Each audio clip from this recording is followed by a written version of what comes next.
जय श्री राम, हर हर महादेव, जय हिंदू राष्ट्र। हिंदुत्व दर्शन आपका अपना चैनल है और इस पर आपका हार्दिक अभिनंदन है। और मैं ब्रह्मानंद झा हमेशा की तरह एक महत्वपूर्ण विषय को लेकर के आप सबके समक्ष प्रस्तुत हुआ हूँ। और इससे पहले भी मैंने अपनी पिछली प्रस्तुति में सनातन हिंदू धर्म से संबंधित बातों को आप सबके समक्ष रखा है और इस महाभारती भारतवर्ष के इतिहास के वास्तविक स्वरूप को सभी के सम्मुख रखने का हमारा प्रथम उद्देश्य है। और आज इसी कड़ी में जैसा कि आप सभी ने सदैव इस महाभारती भारतवर्ष के पाठ्यक्रमों में यह पढ़ा होगा कि नाथूराम गोडसे ने गांधी की हत्या कर दी। और ये आपने देखा होगा कि नाथूराम गोडसे को लेकर के तरह तरह की बातें कही गई और इसे प्रचार प्रसार किया गया कि नाथूराम गोडसे हत्यारा था। पर वास्तविक इतिहास को आज आप सबके सम्मुख रखने का प्रयास है और इससे आप स्वयं निर्णय करें कि पंडित नाथूराम गोडसे हत्यारे थे या वधकर्ता अर्थात तारनहार। और इसे इस महाभारती भारतवर्ष का तारनहार क्यों न कहा जाए, आज इसी विषय पर साक्ष्यों के साथ मैं प्रस्तुत हूँ। पंडित नाथूराम गोडसे हत्यारे या इस देश के तारनहार, और इस बात को मैं आप सबके सब पर छोड़ता हूँ। यदि वो हत्यारे होते तो जस्टिस जीडी खोसले ने यह नहीं कहा होता कि अदालत में उपस्थित व्यक्तियों पर के निर्णय पर छोड़ा होता तो सभी ने इसे अर्थात पंडित नाथूराम गोडसे को बाइज्जत बरी कर दिया होता। यानी अदालत में उपस्थित व्यक्तियों के मतानुसार पंडित नाथूराम गोडसे ने गांधी की हत्या नहीं की अपितु वध किया। जस्टिस जीडी खोसले ने तो यहाँ तक कहा कि जब पंडित नाथूराम गोडसे ने अपने द्वारा किए गए कार्य को अदालत में जब विस्तार पूर्वक रखा तो अदालत में उपस्थित सभी व्यक्तियों के आंखों से आंसू निकल आए थे, सभी के आंख भर आए थे और सभी अपने रुमाल से अपने अपने आंसुओं को पोंछ रहे थे। और इतना ही नहीं, जब उन्हें गाड़ी से अर्थात नाथूराम गोडसे को ले जाया जा रहा था तो सभी गाड़ियों को रुकवा करके सभी उनके चरण स्पर्श कर रहे थे। चरण स्पर्श से एक महान व्यक्ति के किए जाते हैं, न कि किसी दुर्दांत और व्यक्ति के, जिसमें महात्मा के लक्षण होते हैं, जिसमें महानता के लक्षण होते हैं, उनके ही सभी चरण स्पर्श करते हैं।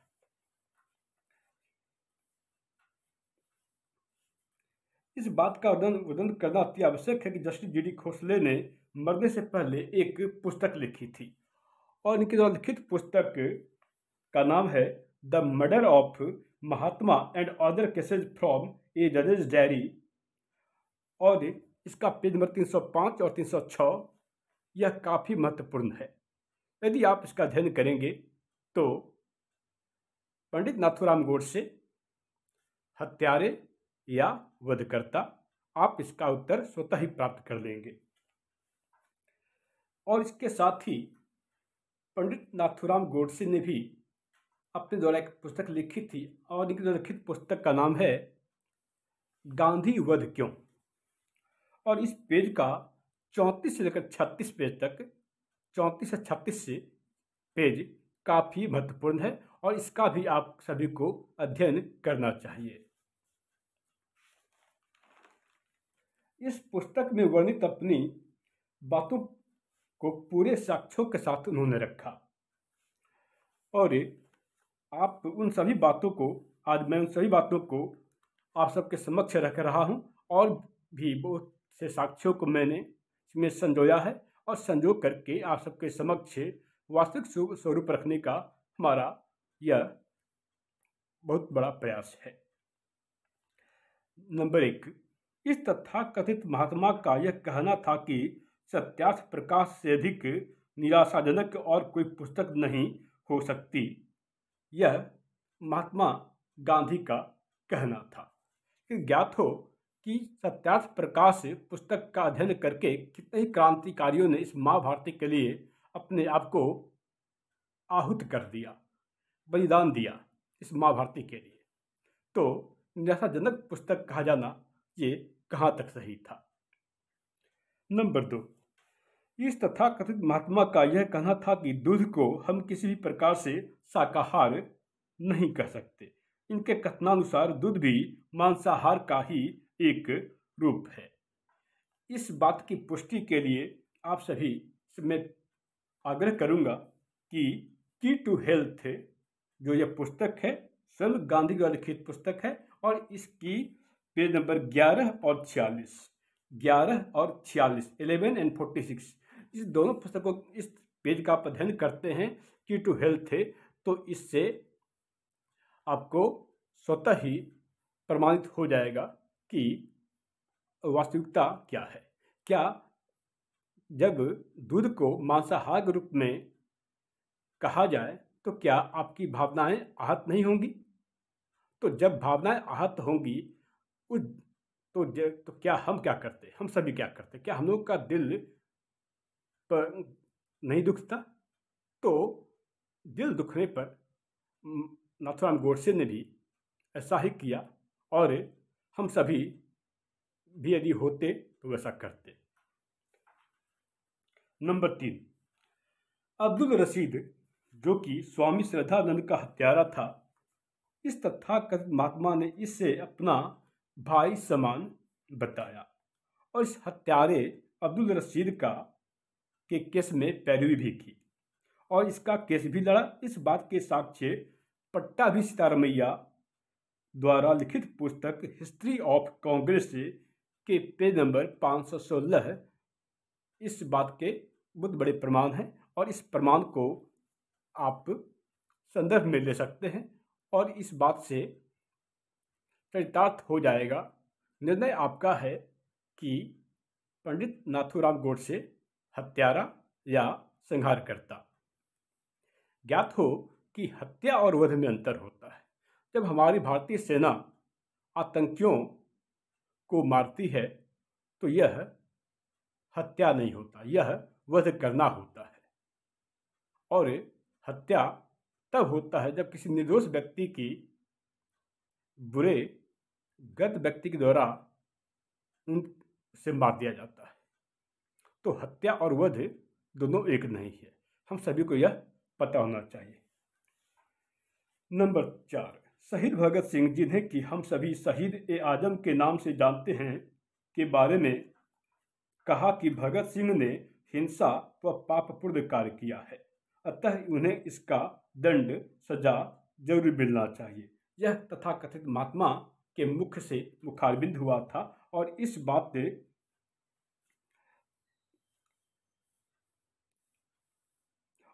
के साक्ष्य गांधी साहित्य से प्राप्त होते हैं। तो क्या आप सभी इस बात से सहमत हैं कि क्या आप ये कहना चाहेंगे कि शहीद भगत सिंह ने गलत काम किया? शहीद भगत सिंह हम सभी के रोम रोम में बसते हैं। हर इस महाभारती भारतवर्ष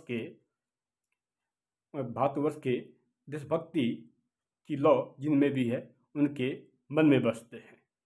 तो क्या आप इनसे इस बात से आहत ना होते जो हमारी महान विभूति को ये कहे कि उन्होंने पापपूर्ण कार्य किया है?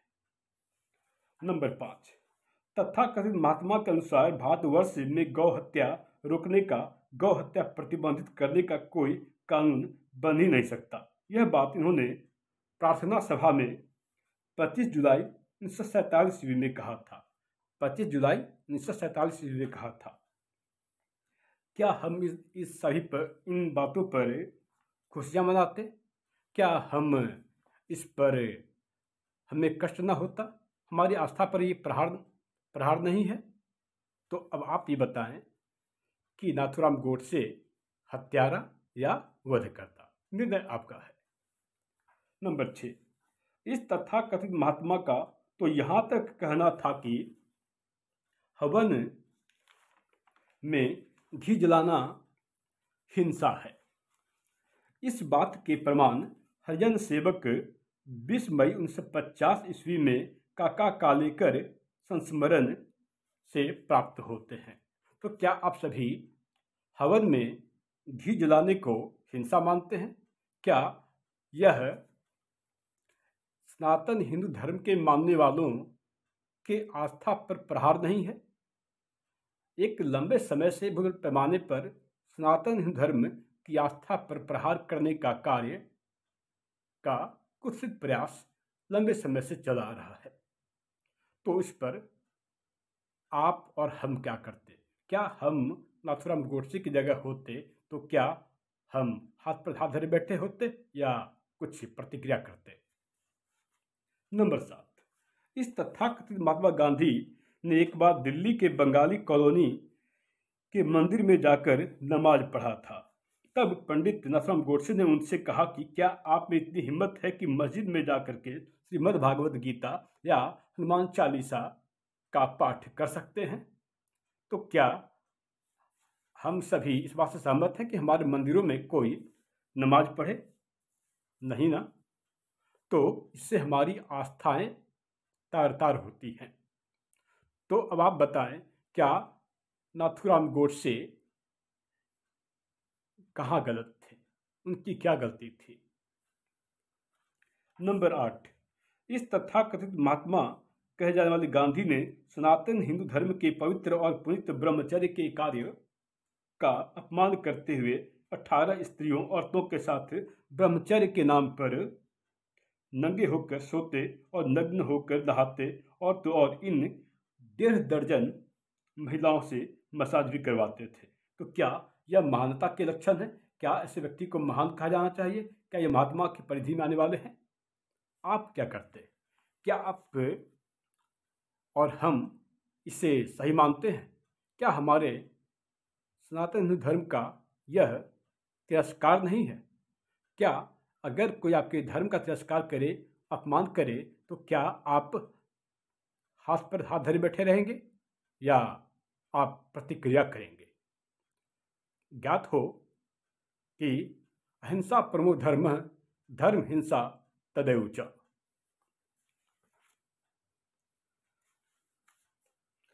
इस तथाकथित महात्मा कहे जाने वाले गांधी के इन बातों का के साक्ष्य आपको Mahatma Gandhi and his apostles के पेज नंबर 204 और 211 पर वर्णित है और यह पुस्तक वेद मेहता द्वारा लिखित है। तो विश्व भर में सुप्रसिद्ध महान लेखक वेद मेहता के द्वारा लिखित पुस्तक Mahatma Gandhi and his apostles के पेज नंबर 204 और 211 का संदर्भ आप सभी को मैं दे रहा हूँ। आप सभी अगर सुलभ हो तो इसका अध्ययन अवश्य करें और खासकर पेज नंबर 204 211। नंबर 2, इस तथाकथित महात्मा की करनी ऐसी थी कि मनुबेन जिसकी उम्र 18 वर्ष थी, जो रिश्ते में इनकी पोती थी, अर्थात महात्मा गांधी इनके दादा थे, तो अपनी पोती के साथ भी ब्रह्मचर्य के नाम पर ब्रह्मचर्य का प्रयोग किया। तो मनुबेन जिनकी उम्र 18 वर्ष थी, जो इनकी पोती थी, उसके साथ भी इन्होंने ब्रह्मचर्य का प्रयोग किया। इस बात के साक्ष्य मनुबेन द्वारा लिखित पुस्तक द लास्ट ग्लिम्पसेज ऑफ बापू से प्राप्त होता है और इस पुस्तक की पेज नंबर 334 बहुत ही उल्लेखनीय है। आप इसका भी अध्ययन अवश्य कर सकते हैं। जो भी जिज्ञासु बंधु हैं, जो कि जिज्ञासा जिनकी है जानने की, वह इस बात का अध्ययन कर सकते हैं। नंबर 10, 13 अप्रैल 1919 ईस्वी में जब जालियांवाला बाग हत्याकांड हुआ था, तो उसमें दोषी जनरल डायर को इसी तथाकथित महात्मा गांधी ने बचाने का कुकर्म किया था। तो जो व्यक्ति महान होगा वो कुकर्म नहीं करेगा, और जो कुकर्मी होगा, जो कुत्सित कार्य करेगा, वो महान हो नहीं सकता। तो अब फैसला आपका है। बहुत किसी ने मुझे कहा कि आप बारंबार महात्मा गांधी की जगह तथाकथित महात्मा क्यों कहते हैं? इसका उत्तर इसी में निहित है। नंबर 11, तथाकथित महात्मा गांधी भारत विभाजन के लिए प्रत्यक्ष और प्रत्यक्ष दोनों रूप से जिम्मेदार थे। इस बात को झुटलाया नहीं जा सकता है। तो आप बताएं, जिसने हमारे खंडित भारत को जिसने हमारे अखंड भारत को खंडित किया, क्या वो महात्मा कहलाने के लायक है? और जिसने हमारे अखंड भारत को खंडित किया, उसका नाथूराम गोडसे जगह आप और हम रहते तो क्या करते? निर्णय आपका है कि आप नाथूराम गोडसे को किस रूप में देखते हैं, हत्यारा या वधकर्ता, हत्यारा या संहारकर्ता। इस माँ भारती भारतवर्ष के संहारकर्ता के रूप में मैं देखता हूँ। नंबर 12, यह तथाकथित महात्मा गांधी तब मौन रहे थे जब पाकिस्तान से हिंदुओं की लाशें भरी ट्रेन भारत आ रही थी और इस समय उन्हें अनशन की न सूझी। इस समय भी तो अनशन कर सकते थे, पर उन्होंने इस समय अनशन नहीं किया। तो ये महात्मा के कौन से लक्षण हैं? क्या आप इससे इनके इस कुकृत्य को महात्मा कह सकते हैं, महान कार्य कह सकते हैं? निर्णय आपका है। नंबर 13, तथाकथित महात्मा गांधी तब भी मौन रहे थे जब 16 अगस्त 1946 ईस्वी में 55 से 60 लाख हिंदुओं की निर्दयता पूर्वक नृशंस हत्या की गई। उन्हें मौत के घाट उतार दिया गया और 1946 से 16 अगस्त 1946 से में ब्लैक संडे के समय मोहम्मद अली जिन्ना और के इशारे पर यह सब हुआ था। तो इसमें भी यह मौन थे। तो ये कैसे महात्मा थे? महात्मा वो होता है इसके महान आत्मा हो, जो महान कार्य करे। आप और हम नाथूराम गोडसे जगह रहते तो क्या हम उग्र ना होते? क्या हमारा दिल द्रवित ना होता? क्या हमें दर्द ना होता? नंबर 14, जब गोपाल पाठा अर्थात गोपाल मुखोपाध्याय ने अपने हिंदू भाइयों की मौत का प्रतिशोध लेना चाहा तो इस तथाकथित महात्मा गांधी ने इन्हें शस्त्र रख देने को कहा कि शस्त्र रख दो। ये तब कहाँ चले गए थे जब निर्दोष हिंदुओं की नृशंस हत्या हो रही थी। उस समय क्या ये इन्होंने मुंह में दही जमा रखी थी? तब इनके महान कार्य ये हमारे तथाकथित महात्मा कहाँ थे? आप और हम क्या करते? क्या हम इन्हें महानता की श्रेणी में रख सकते हैं? नंबर 15, पाकिस्तान की इस दुष्ट पापी दुरात्मा गांधी ने पाकिस्तान की नाजायज मांग का भी समर्थन किया और पाकिस्तान की मांग पर ही धार्मिक आधार पर पाकिस्तान की मांग का समर्थन किया। क्या आप इसके लिए सहमत थे कि इस भारतवर्ष के धार्मिक आधार पर दो टुकड़े हो जाने चाहिए? तो आप किस तरह कह सकते, क्या इन्हें महात्मा कहा जाए या न कहा जाए? क्या इस जगह पर आप और हम सभी नाथूराम गोडसे की जगह होते तो हम सभी क्या करते? क्या हम वो नहीं करते जो नाथूराम गोडसे जी ने किया? क्या नाथूराम गोडसे यहाँ गलत थे? नंबर 16, इस तथाकथित महात्मा ने 14 जून 1947 ईस्वी में भारत विभाजन और एक अलग इस्लामिक राष्ट्र का समर्थन किया। तो हमारे इस तथाकथित महात्मा के ये कौन से गुण हैं? ये महानता के कुछ के कौन से गुण में रखेंगे इन्हें? निर्णय आपका, नाथूराम गोडसे हत्यारा या संहारकर्ता। नंबर 17, इस तथाकथित महात्मा ने आमरण अनशन के नाम पर मस्जिद का सरकारी खर्च पर निर्माण करवाया। इस तथाकथित महात्मा ने आमरण अनशन के नाम पर मस्जिद का सरकारी खर्च पर निर्माण करवाया। तो क्या यह सही था? नंबर 18, इस तथाकथित महात्मा ने मुसलमानों द्वारा वंदे मातरम गाने का विरोध किया, जिसे इस महात्मा गांधी ने उचित बताया, सही बताया। क्या ये मानवता के गुण हैं? क्या हम इन्हें महात्मा कह सकते हैं जिन्होंने हमारे वंदे मातरम का विरोध किया? नंबर 19, सरकारी खर्च पर सोमनाथ मंदिर का पुनः निर्माण का इस तथाकथित महात्मा ने विरोध किया। इनके नज़रों में सरकारी खर्च पर मस्जिद का निर्माण तो हो सकता था, लेकिन मंदिर का नहीं। क्या आप इससे सहमत हैं? क्या नाथूराम गोडसे की क्या गलती थी? वो कहाँ गलत थे? निर्णय आपका। कि हत्यारा या वधकर्ता। क्यों न इन्हें हम इस माँ भारती भारतवर्ष का तारनहार के रूप में कहें। नंबर 20, इस तथाकथित महात्मा को प्रतिदिन हिंदुओं के नृशंस से संहार होते हुए देख पीड़ा न हुई, लेकिन मुस्लिमों पर तनिक भी आँच न आए। इनके मतानुसार यह था कि उन्हें तनिक भी पीड़ा न हो। नंबर 21, पाकिस्तान द्वारा भारत पर हमला आक्रमण किया गया जिसमें लाखों करोड़ों लोग मारे गए, फिर भी यह तथाकथित महात्मा गांधी मौन रहे और उसके बाद भी अनशन करके